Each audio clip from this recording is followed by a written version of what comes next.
müalicə olunur. Müalicədən danışmaq istəyirəm biraz. Müalicədən tibbi müalicə üsulları. Birinci müalicədə ən çox istifadə olunan dərman minoksidildir. Minoksidil dərmanı 2-5%lik məhlul olur. Krem, spreylər şəklində saça sürtürsən və bunun çox faydası olur. Faydasından bildiyiniz qədər də bunun yan təsirlərini bilmək lazımdır. Bütün videolarda həkiminizin tövsiyəsinə qulaq asın deməyimin səbəbi odur ki, mütləq yan təsirlərini bilməlisiniz. Hansı dərmanın hansı yan təsiri ola bilər?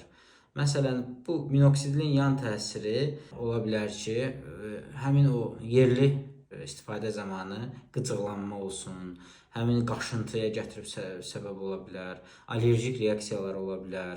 Aşağı dozalarda təhlükəsizdir və uzun müddət istifadə oluna bilir. 3-6 ay müntəzəm istifadəsi tələb olunur və rahat şəkildə istifadə edilə bilər.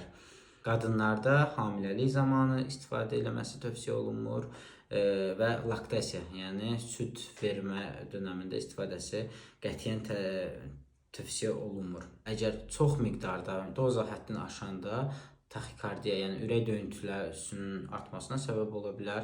Eyni zamanda hipertrikoza gətirib çıxarda ola bilər. Yəni aşırı tüklənmə bədənin istənməyən yerlərində, arzulanmayan yerlərdə aşırı tüklənməyə gətirib çıxara bilər.